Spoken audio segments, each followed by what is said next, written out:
Welcome to the Dr. Diane Show, where we explore revolutionary expansion of mind, body, and soul with me, Dr. Diane Hayden.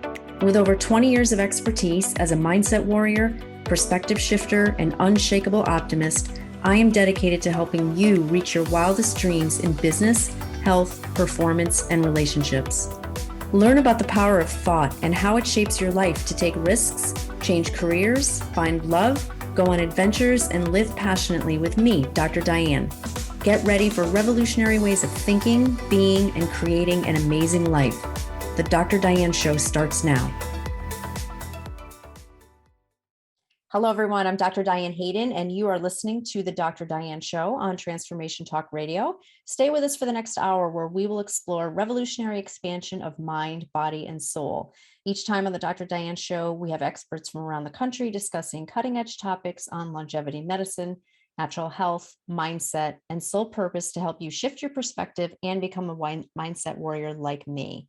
Today, I'm excited to welcome Ronnie Ann Ryan, a love and magical life coach who has helped thousands of women find love or live an empowered and magical life. She's the author of 6 books and a seeker of everyday magic, and she also hosts the podcast Breathe, Love, and Magic, which includes a magical blend of mystical methods that work. Ronnie is a grounded psychic and Akashic Records past life reader, offering practical answers and solutions to questions about your life. Ronnie's been featured by ABC, NBC, Fox News, BBC, NPR, MSN.com, Huffington Post, and many others. So welcome to the show today, Ronnie. How are you? Thank you, Diane. I'm great, and I'm so happy to be here. Awesome. So literally, we could probably talk all day about this topic. Yeah. And I am so excited to interview you because it's fascinating to me. I love getting into this stuff, but we're going to talk about past lives, past loves. Did you know your partner before? So before we get into that, I'm assuming that the answer to that question is going to be a yes, but we'll hold that and let there be a little bit of suspense for our audience. But I want to talk about kind of, you and I go way back. I mean, we've, you've written for our magazine many years ago and things like that. And so I kind of want to start with, how you got into all of this, because you have shifted your business a little bit, and you're still, very involved with coaching women on relationships and things like that. But now you're looking at it from a different perspective. So kind of, what was the impetus to add this to what you do? Okay, that's a great question. So traditionally, I was a love and dating coach, and I still am. And I was helping people understand how dating works today and how they can use the tools to their best advantage and get themselves in the right mindset. And so I've always done a lot of mindset work, and because so much of dating isn't, women always want to know, where are the men? But there's a lot more to it than that, because who are you when you show up to meet men matters a lot more. So given that that's what's important, what I discovered was sometimes there were things getting in the way, and I didn't always know what they were. We look at their belief systems and their attitudes and stuff like that, and that sometimes there was just something else. So I've used these skills for 30 years. And I hate to say the number, but so I just started incorporating it more, and I just kept it kind of a secret between me and my clients. And then now I'm like, everybody and their mother's out there being a psychic and a medium and that. So I could come out of the closet and start really talking about what I do and how I do it, and get to the bottom of things. And so that's how it became a more integral part in a more public way about what I do. Yeah, fascinating.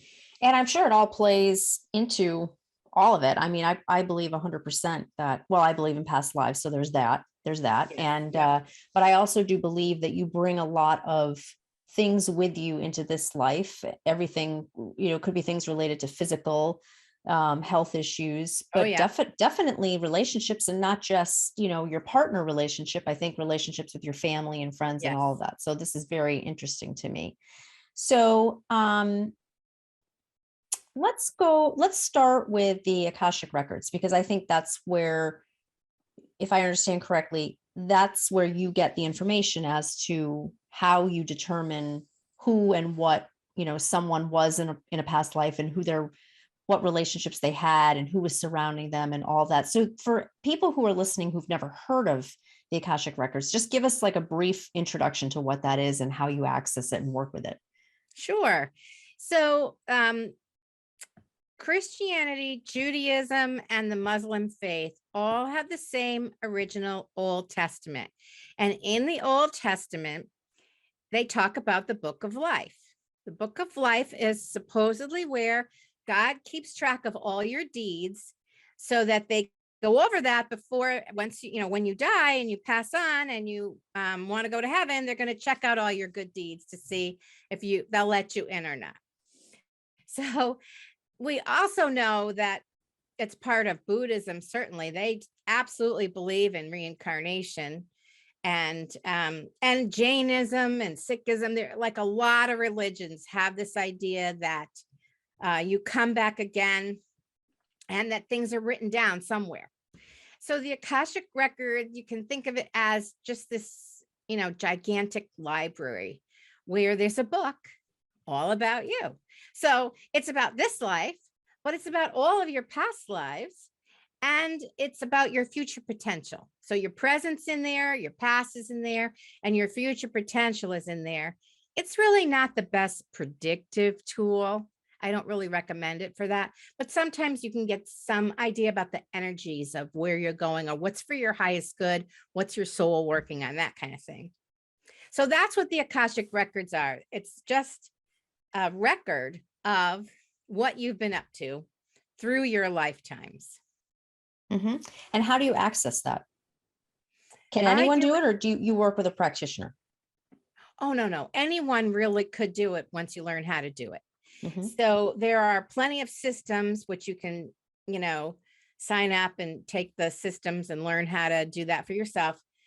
Sometimes you might just want to have a taste. And so you want to work with somebody like me who can just give you a feel for where you've been or whatever. But it's an intuitive process. It usually involves some kind of meditation and getting into the alpha state so that you can be open to the Akasha, which is the energy field. And I guess that's a Sanskrit word. So that's what really it boils down to, is tapping into the energy of that big picture, the energy of your records. And they say that everybody has like an angel in the library. You have your own guide or angel in the Akashic Records library to assist you. So anybody really could do this if you were willing to practice and learn. Right. Your own personal librarian. That's cool. Isn't it?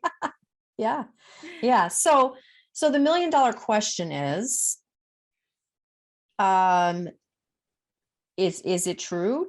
Do people know their partners from a past life? I can't say it's true every single time, because there's got to be somebody new at some point, right? But the idea is that we travel or reincarnate with a pod or a soul group. Mm-hmm. And I don't know if you've ever read I think his name is Michael Newton, and he wrote Journey of Souls. And I've read that book. Yeah. That was like one of my first forays into just past life, and when I was really starting to get into just kind of taking this path down, learning more about spirituality and self-help and all of that. That was one of the first books I read. I love his books.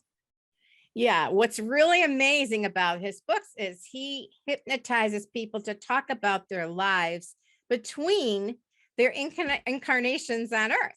So it's a really different approach. And he talks about, who your soul family is, and that you often travel with those people. And so you come back with the same group of people, and you make soul contracts where you're agreeing to learn certain lessons. And then you choose the people who are going to help you learn those lessons.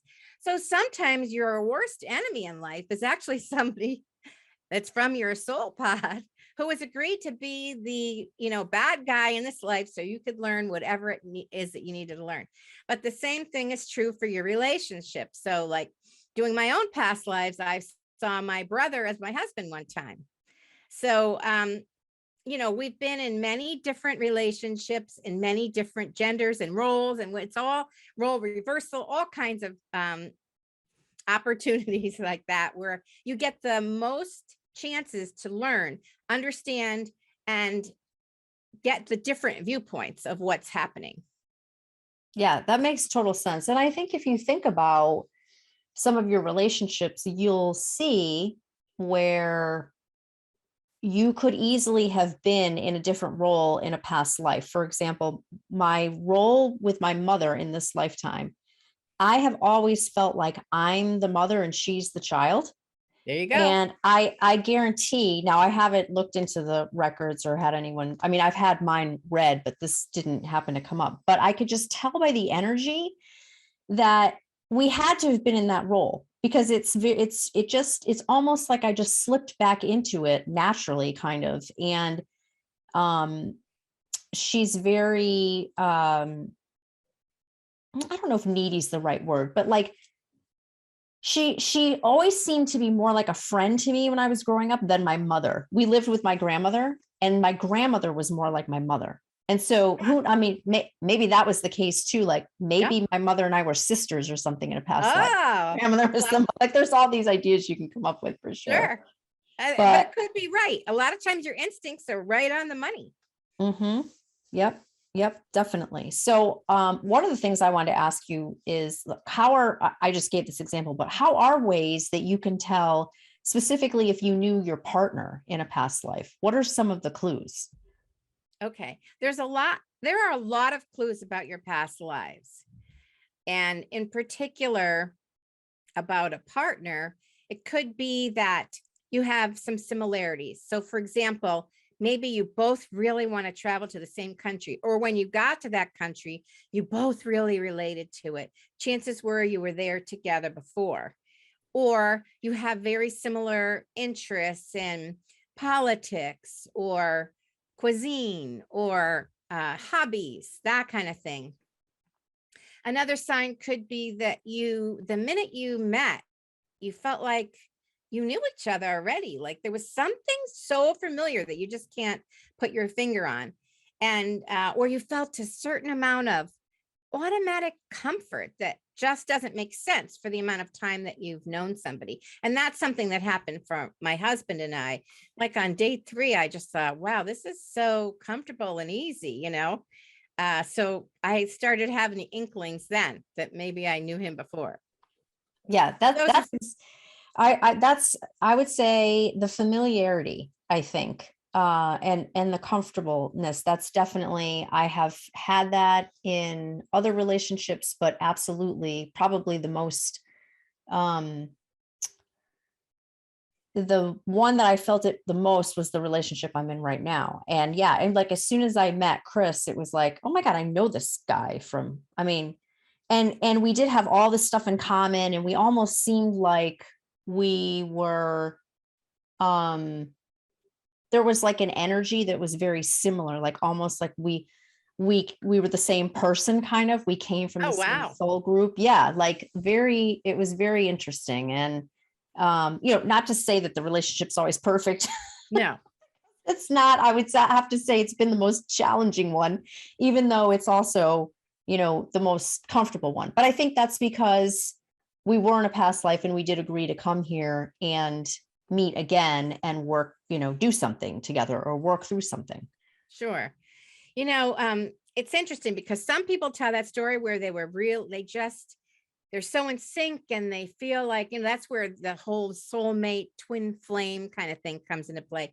On the other hand, my husband and I are really 180 degrees. We are so different that if either one of us came any closer, we, would start coming back around. It's just, so we are very different, but I still recognized him. Yeah. Yeah. It's really interesting. There was another, it wasn't really a relationship, a guy that I dated in the past that I thought that I felt that way too.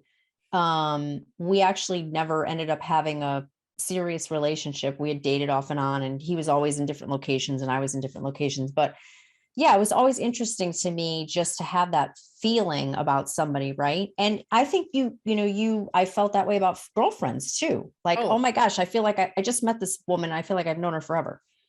oh yeah. I've recognized people across the parking lot and go, who is that? And I didn't realize what was going on, but yeah, absolutely. I knew people for sure. I recognized them immediately. And that doesn't mean they're going to be in your life your whole lifetime. So sometimes people come in for a short thing where you're having a quick lesson on something. Sometimes it's longer and it's a lifelong partner. Yeah.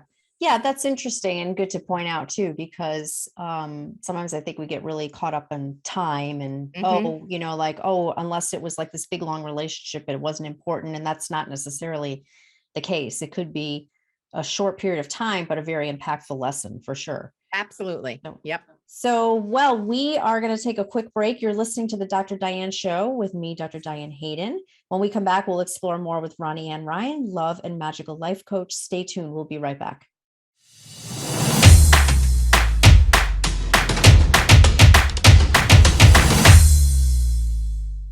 We're back on the Dr. Diane Show with me, Dr. Diane Hayden. Before we continue, I want to make sure everyone knows how to contact me.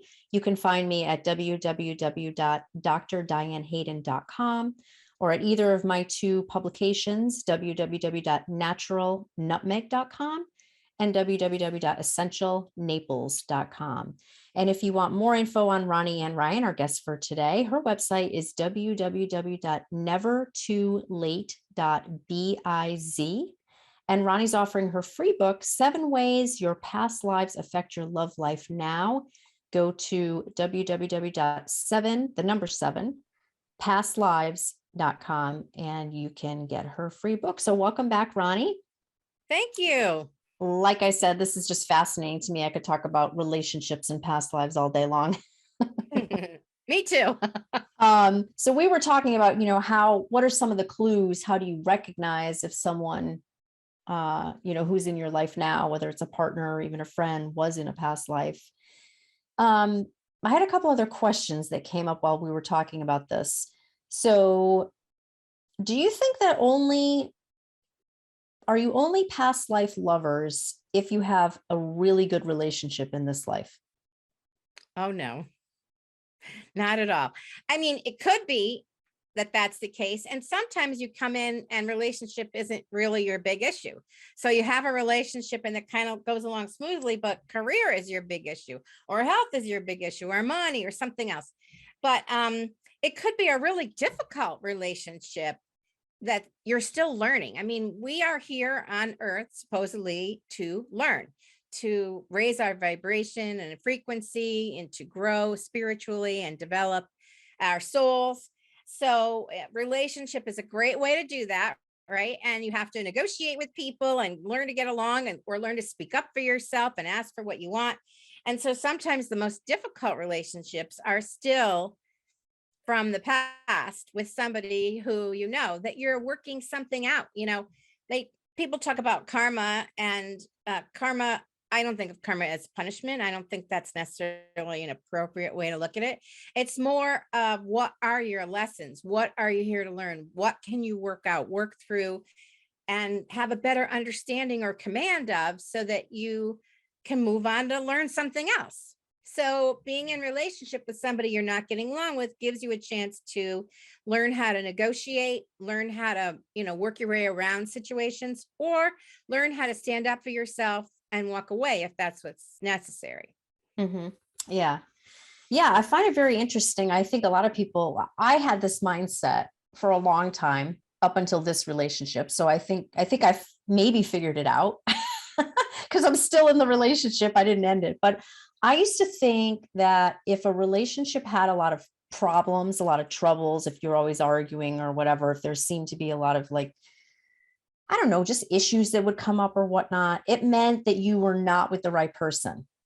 And I don't, and again, like obviously you have to take it case by case, right? Sure, it Sure. could mean you're not with the right person. But for me, in this particular instance, just from doing a lot of work, healing work, and, working with different intuitives and things like that, many times the answer that kept coming back to me was, no, you're in the right relationship. These things that are coming up are because you need to learn these lessons about how to communicate, Yes. so I'm an only child. So a big lesson for me was like, how to be in relationship, basically, right? Like how to, how to make compromises, that kind of thing. Sure. And all these other relationships that didn't work out for me for one reason or another, a lot of times I think it was in my head, my head saying, oh, it's, we have problems, so this isn't the right relationship. But I think I say that with a little bit of hesitancy, because I don't want people to, you never want someone to be in a relationship that's really bad and have them feel like, oh, well, maybe I just need to learn a lesson. Right. Sure. Well, here's how you can tell. One way, anyway. If you can trust each other and you respect each other and you do work things out and you get through things, then you're doing well. If you have a relationship where you don't feel heard or supported or respected, then that's a different kind of situation. Probably, encouraging you to stand up for yourself or speak up for yourself or find a way to make sure you take care of yourself. So that, that's kind of a generic description, but I think that's a good indication of which way the relationship is going. And if it's good for you and you're growing, or if you feel like you're just knocking your head against the wall. Right. Which would be hard. That would be hard. Yes, exactly. And sometimes I think you also have to look at yourself too, because in my case, there were a lot of times where I didn't feel necessarily supported. There was never a trust issue, but there were some times where I felt like we just didn't, there were things that we had such differing beliefs on. That, like, for here, this is a perfect example. So being an only child, I'm very independent. I love my alone time. I've been on silent retreats. I've taken vacations alone, and I need that. I like crave and need that space sometimes. And my partner is someone who doesn't really need a lot of alone time and grew up with a big Italian family, and there's people always around. And like when he's by himself, it's weird, right? And so there's a lot of negotiating over the years of how did we balance me needing alone time and him not needing it so much, and that kind of thing, where it was an opportunity for me to be able to learn negotiation and communication and all that. But a lot of times I kind of reverted back to that. Well, like he's not supporting my need, and this must mean the relationship's not right. So I think you have to look at yourself too, right? Like, how am I showing up in this relationship? And absolutely. I mean, that's always the first place to look, is to look at yourself. What do I need to learn? What do I need to do? What's for my highest good? How can I make this work if it's possible? All of those things. It always helps to look at yourself first. And when I was single, I mean, how I got into the dating business was when I was single until I was 40. I had a boyfriend in high school and another one all through college. They both asked me to marry him, and I said no. I knew I was too young, and we would just end up divorced. I didn't want to do that. So, and then I was 40 and I was still single. I was completely freaked out. So I had to really look within. I never considered, I thought, there are no good guys. I just don't meet them. And, the guys aren't really good enough, and whatever nonsense I had in my head. And so eventually I got to be 40, and I'm like, all right, now you got to deal with this. You got to look at yourself and figure it out. Where are you getting in the way? And I definitely was getting in my own way, because I was actually really hurt by my college boyfriend and held a torch for him for 10 years or something ridiculous, until I finally realized he wouldn't have been right for me anyway. And I had to look within to see where, I had body armor. I had to open my heart again. I had to believe in myself and believe in love and recognize that was a possibility. So you have to look within. That's the best place to start always before you start judging other people. And it's even hard to judge other people's relationships because you don't know what they came here to learn, you know?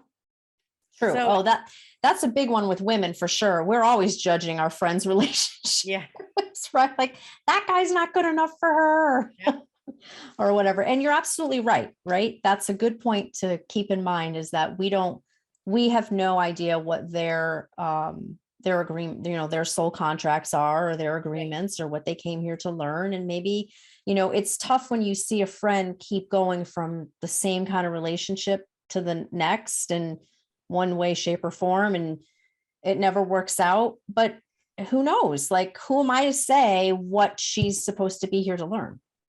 right. It's really hard to know. And so you just do your best to be supportive and say, have you thought about, you know, maybe, because that really does happen where you go through and you keep dating the same kind of guy, even though they don't look the same. They have different personalities and different jobs and different family circumstances. And yet you end up in the same place. And that's when you have a type. That's a type of guy that you always go for. And the thing about your type is he's got the stuff you love and crave and long for. And he's got the stuff that makes you crazy and makes you want to break up and leave and fight constantly. And when that happens, I really recommend you look for other kinds of men to date. Just do your best to be open, because that is, if you keep repeating the same thing, something's going on. Yeah. Yeah, definitely. So, how can knowing about your past lives help you with your relationship today? Well, let's say I worked with a client and she had actually cheated on her husband and was very regretful and wanted to have a better understanding of what that was about or whatever. And so we went back into the Akashic Records to look at her and her husband. And it's not always this simple, but in this case, he had cheated on her previously. And she wanted to know what that felt like from the other side. Okay, wait, let me just clarify. Are you saying they were in a past life together and he cheated on her in that Yes, past life? Okay, okay. correct. Yes, thanks for clarifying. Yep.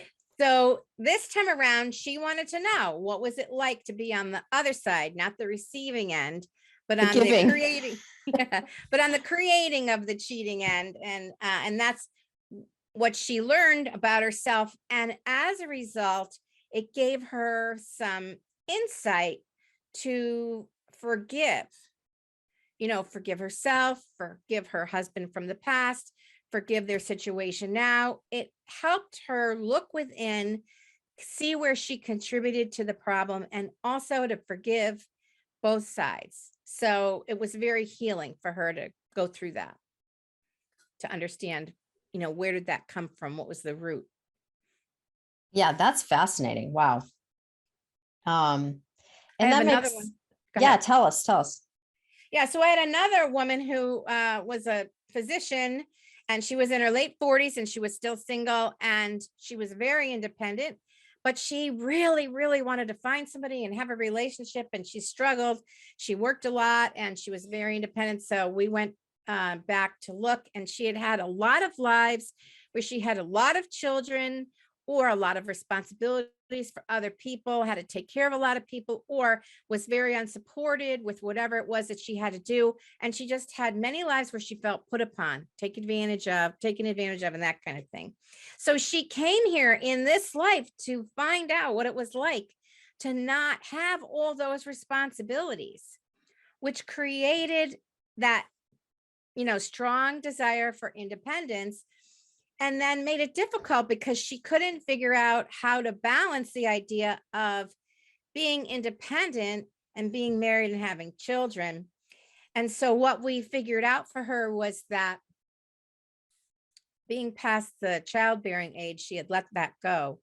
And she came to realize that she could have the kind of relationship she wanted, like, especially in this day and age, there's a lot of people who, what do they call it? Live together apart, where, you stay over each other's house or whatever, but you don't really live together. And you have a lot of freedom and independence. And there's all kinds of relationships out there. And so that really helped her see that she would have to let go of a tiny bit of independence, but she would benefit by being in the relationship she wanted without tons of responsibility. Does that make sense? Yeah. Yeah. Yeah, absolutely. It's so fascinating to me. Like, and I can kind of see it both sides too, though. Like one, you know, how you explain this whole thing with independence. And I have a couple of friends who, gosh, have not been in relationships for probably, one of them definitely 20 years, one of them probably 15 years. And their response is like, well, I'm perfectly happy being single. But there's always something in the back of my mind, like, really? Are you sure? Are you sure that's just not kind of like a protection thing that you have? Or who knows? Maybe like you just explained, they had a ton of responsibility and kids and lifelong partner and whatever in a past life, and they chose to come here to be single. Yeah. Yeah. Yeah. It's been I a good, mean, yeah. the bottom line, I think, is we just can't, like you said before, our job is to support people. And, if we can ever really know what they're here to learn. No, well, sometimes we think we know, and sometimes it's a little more obvious than others, but all you can do is support them because you can't learn anybody's lessons for them. Yeah, that is exactly right. So you're listening to the Dr. Diane show with me, Dr. Diane Hayden. We're going to take a quick break. When we come back, we'll be talking more about how past lives affect our current love life with Ronnie Ann Ryan. Stay tuned. We'll be right back.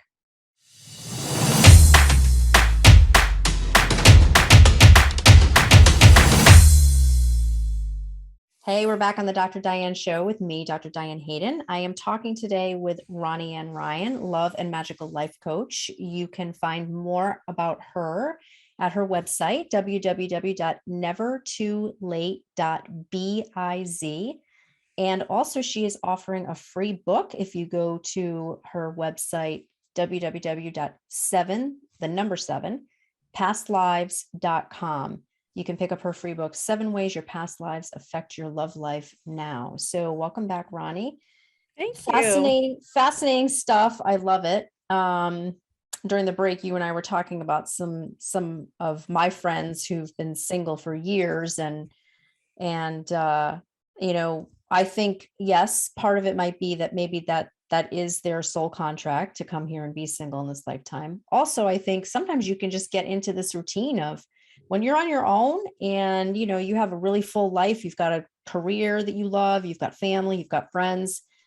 Sometimes you think about having a relationship and all those compromises you have to make. And it's like, do I want to do that? Yes. Yes. Well, sometimes we protect our heart by, convincing ourselves we don't really want that or need it. But sometimes we don't really want that or need it. It's hard to know which necessarily from the outside, but the people who are happy probably are satisfied with being single. So you don't need to have a partner. I mean, I'm a love and dating coach, but I know you don't need to have one to have a happy life. You could certainly be happy being single. So, what's interesting though, is I had a client, this was a really interesting story.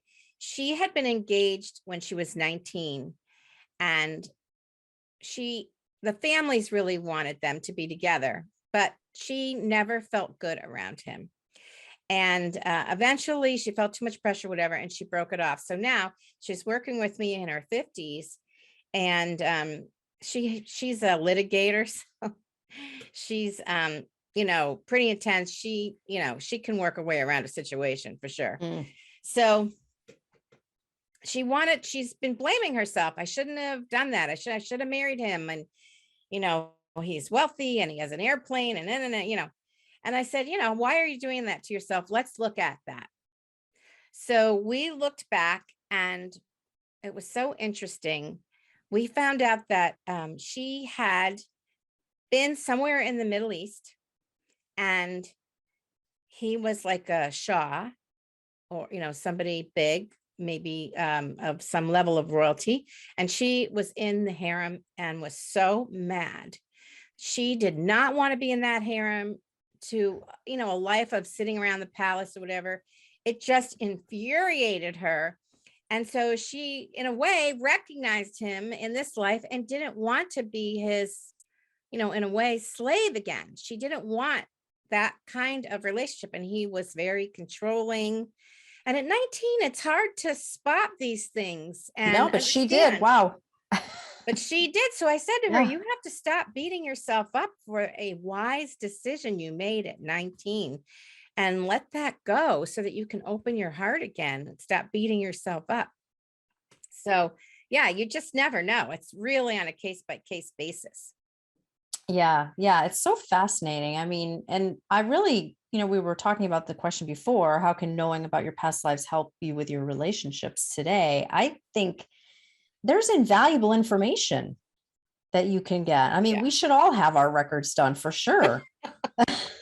Well, I love the sound of that, Diane. Yeah. Well, I mean, when you think about it, sometimes it's just, you can get in your head about so much stuff and you can only get so much information, I feel like, through meditating and self-reflection and whatever, because you're constantly battling against, the voices in your head, right? Yes. Like, you've got one voice saying this, sort of like the more rational voice, and then you've got the other negative self-talk voice and whatnot. And it's like, you're constantly having to balance that stuff and figure out like what's real, right? Yeah. Yeah. And there could be a third voice, which is the voice inside that actually knows, but it might not be rational. You know what I mean? Like it might not make sense, but it doesn't mean doesn't have truth and validity. Totally. Yeah. That makes sense Yeah. at all. That's what half the time why we don't, I think, fulfill our soul purpose, because we're like, what? That's a crazy idea. Yeah. That. Yeah. Well, back in 1990, believe it or not, I took a class. It was a year-long class on past lives. And this is what we did. Whatever was going on in our life, there were 6 women and the teacher. And every week somebody had something they didn't understand about their life. And we would go back to see in the past if there was any link to the past and what could they learn? What did they learn then? What could they learn now? What would, bring some information forward to help them move through it or understand it better or whatever. And so I did that for a whole year. And that's what really put me on the path to doing this work. So I did a lot of investigating my past lives. And even since then, I've seen a ton of different things where, I don't know, I was in the Middle Ages in Italy and we were doing some kind of magic. We were definitely in a very upscale Renaissance time frame. And we were in a circle and there were couples. And before you know it, the Garda came in and they had big swords and lopped off everybody's head. And I was like, yikes, and I was like, well, that's the power of magic, so pay the price to pay. So there's so many, I've seen so many past lives. I've been all over the world. And sometimes I do that for people. They come in I call it the world tour. They just want to go through and see their own history and get a feel for where they've been and what they've done. And it can be a lot of fun, really. Yeah, it's so interesting. I actually happened to, work with this intuitive once who is very skilled with past life. And the question came up as to why I don't want to say I'm afraid to fly, because it's not that. Like, I will get on a plane.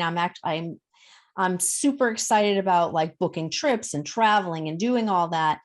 I just have a little bit of anxiety, and not even takeoff and landing, which is when you probably should have anxiety.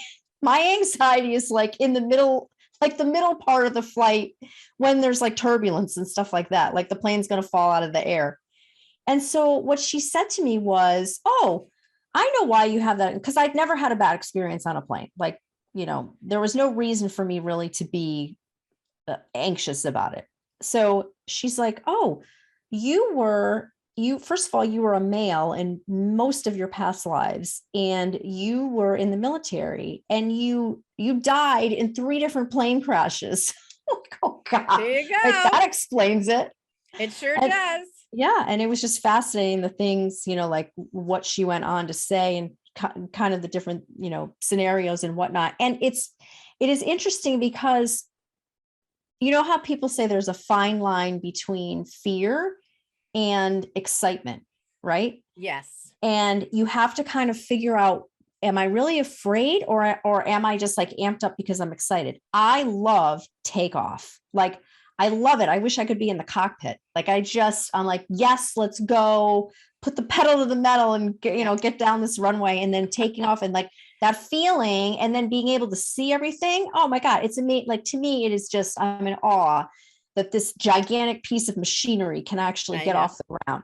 And it's so fascinating, right? And I'm like, I must have been in some sort of like air career in the past because I'm, I want the window seat. I'm looking out the window. Now, someone who's really traditionally afraid to fly is not looking out the window. No. I don't think it's probably not on the window seat, and they've probably taken like 50 Valium just to get through it.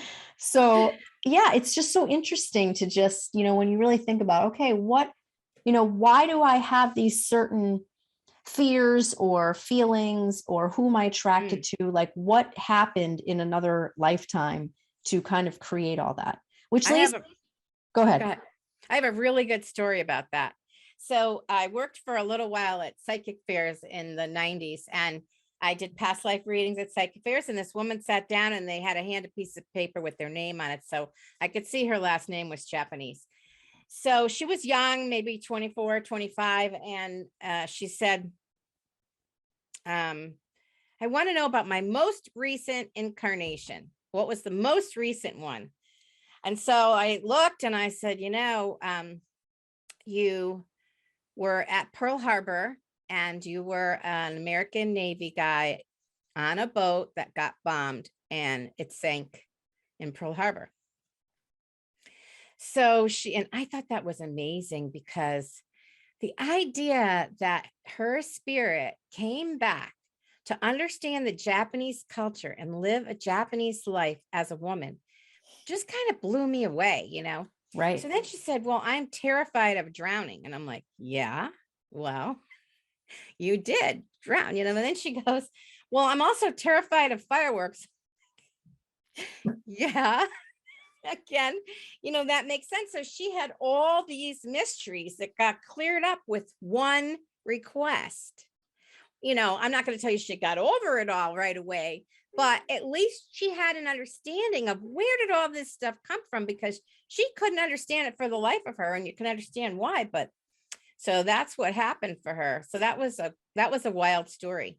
Yeah, that just reminded me of another situation. So my partner, Chris, is completely obsessed with the Titanic, the story, the movies, all of that. And he is terrified of sharks and open water.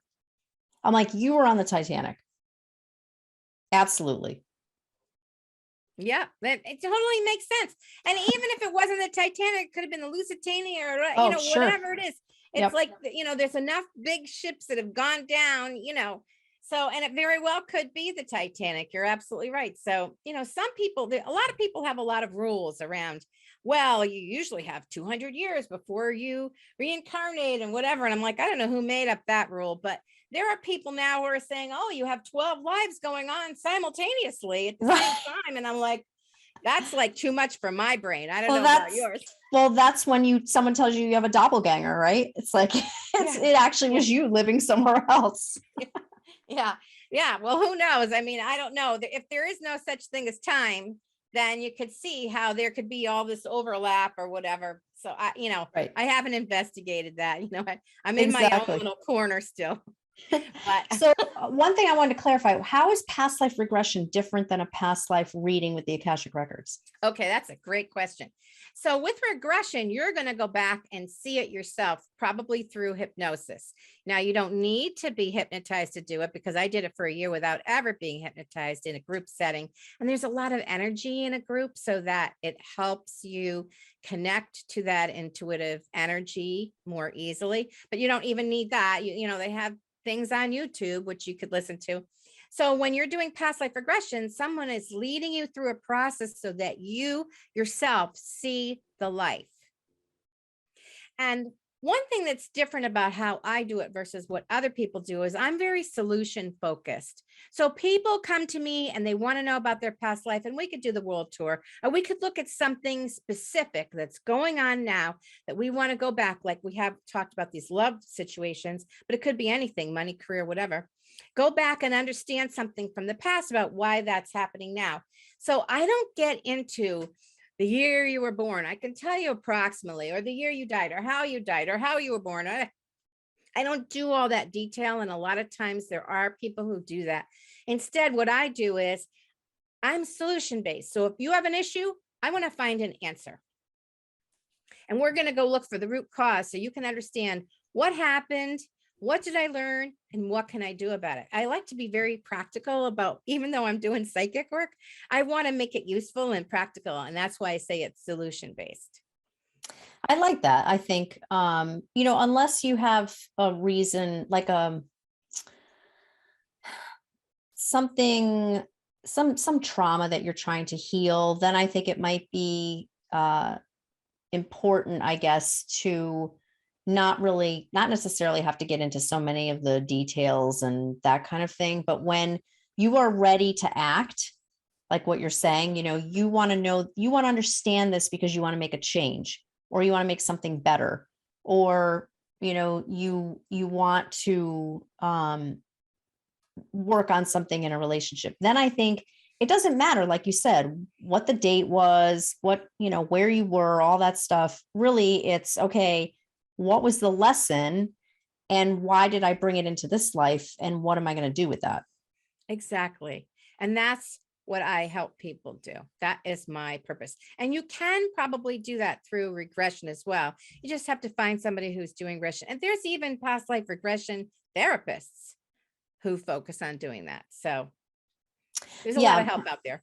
A few that I've worked with, right? It's from what I remember, it's more about just understanding what the past lives were, but not necessarily then taking the next step with that information. So I love what you do. I mean, I think I'm the same as you. I'm very practical, solution oriented. It's like, okay, like what's the purpose of this, and what are we going to do with it? Like goals. So I totally get it. Yeah. Awesome. This is super exciting. So you're listening to the Dr. Diane Show with me, Dr. Diane Hayden. We're going to take a quick break. When we come back, we'll be talking more about past lives and your current love life with Ronnie Ann Ryan. Stay tuned. We'll be right back.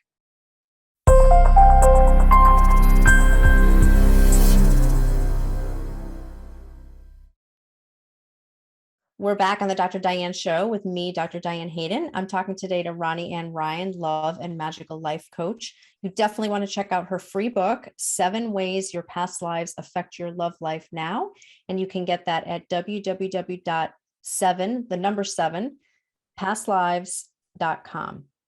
So welcome back, Ronnie. And we were during the break, you were telling us some other really, really amazing stories. So I wanted to make sure that our listeners heard these for sure, in terms of people, going back into the records or their past lives. So we were talking about a woman who was a tiger trainer, right? Yeah, this just was so surprising to me because, you never know what you're going to see. And that's why when you learn how to do this stuff, you have to learn to trust yourself, because no matter how wacky it sounds or whatever, you have to just say it, because you can't tell if it's real, if it's fake, if it makes sense. So this woman was from India. Her origin was from India. She lived in the US now. And she wanted to know about some of her past lives. And I saw this life where she was in India and she was at a palace, but she worked with the animals, and her specific job was as the tiger trainer. And that was, it was centuries ago. And I recently read a book by a woman, I can't remember, something about Romani magic. And I didn't know this, but what I learned was the Romani people may have originated from India, and then they migrated to Eastern Europe. And this is what they did when they were in India. They worked at a lot of the palaces and did some of the entertainment and the acrobatics and the worked with the animals and all of that kind of stuff. And then they eventually left and moved on. But anyway, she told me, so I'm telling her all this wacky stuff going, oh my gosh, this is so out there. And when I was all done, she goes, oh, that was so interesting, because you're not going to believe this, but if anybody ever asks what animal would I want to be, I always say tiger. I was like, phew, You can't make it up. no, you can't make this stuff up. It's just unbelievable. And I was just so happy it landed well and it made sense to her. So that was really good. And one of my favorite stories was back at the days when I was working at the fairs. My girlfriend who ran the fair came to me and she says, you have to do past lives reading for this reporter. And I'm like, no way. I'm not, it's like a lot of pressure. I'm not doing that.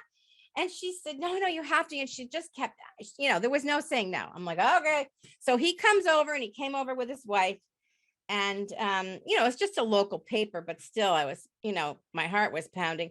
And so he, this isn't his cup of tea. This isn't his thing. He was just curious. So I'm like, all right, let's see what I get. And I saw him as a Viking. I saw him with the helmet and the fur and the sword and the warrior and, Viking. And so his wife, who was standing up behind him, starts laughing hysterically. And I said, what's so funny? She goes, every year for Halloween, this guy dresses up like a Viking every single year. And it was not October that we were having this. That is funny. So I was so cracked up over that. And, so he wrote a positive article. I mean, it wasn't about me. The article was about the fair and whatever, but it just totally cracked me up. So that was, that was one of the hardest things about learning to do this, is you have to be able to say what you get.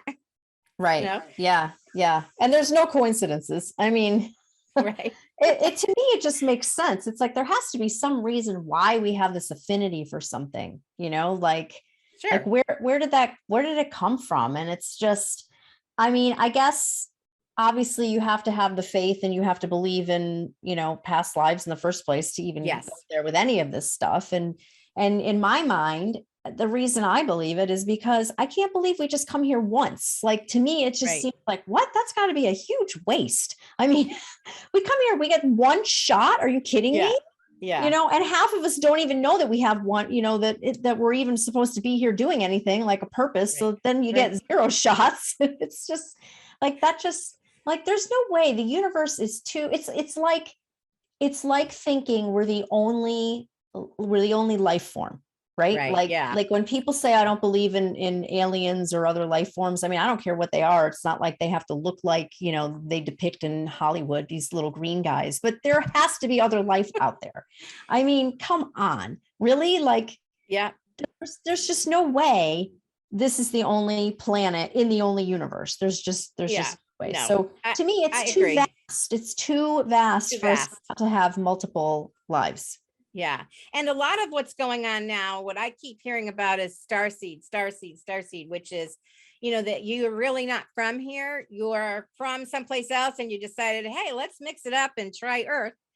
And so I find that really interesting. I haven't run into that, but it's very possible that we recycle. Like, maybe we come to Earth to learn a certain series of things you can only learn on Earth.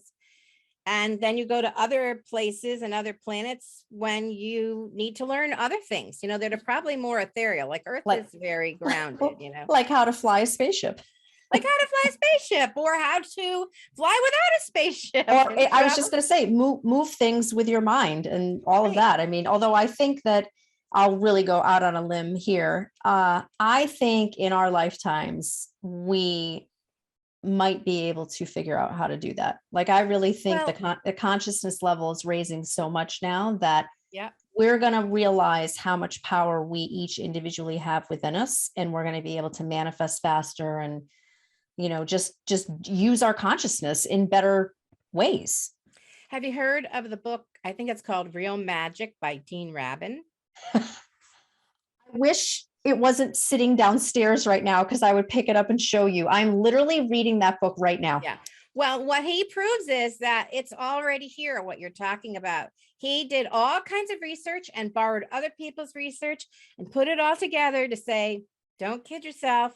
Magic is real. And Mhm. it's just incredible. And they did experiments with 10-foot thick walls where no one could know what and they did remote viewing, and they did, psychic and telecommunication, not telecommunication, but they sent messages and all this stuff, and he proved it all. It's all real. Yeah, I'm about halfway through the book. I can't put it down. It's just It's good. amazing. And honestly, when you think about it from the perspective of how, first of all, if it wasn't real, then why has it been suppressed? Like why have countries and governments and leaders gone to so much extent to try to suppress this knowledge? And why are they cutting everybody's heads off? Like you were talking about in that one past life, and even like witches in Salem, right? Like, oh no, we can't let this get out. We're going to kill people because we don't want the information out. Yeah. Come Well, on. certainly it's a control issue, I'm sure.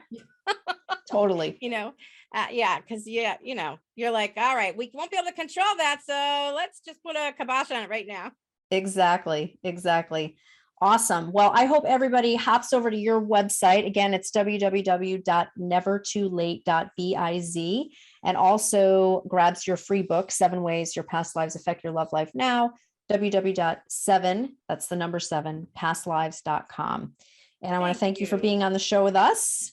A pleasure. And I want to, yeah, you're welcome. I want to thank all of you for tuning into the Dr. Diane Show. Please join me the first and third Thursdays at 11 a.m. Eastern, 8 a.m. Pacific. Next time on the show, we'll be discussing more about the power of thoughts and beliefs and the impact they have on your life. Have a great week, and I'll see you back here next time. Thank you for tuning into the Dr. Diane Show, revolutionary expansion of mind, body, and soul with me, Dr. Diane Hayden. Tune in every Thursday at 8 a.m. Pacific, 11 a.m. Eastern on transformationtalkradio.com. Center your thoughts on what you want and shut the door on every suggestion of fear, worry, or lack from your own consciousness or the consciousness around you. Once you master that, everything is possible. To learn more about me, Dr. Diane, and receive a free digital subscription of my magazine, visit naturalnutmeg.com.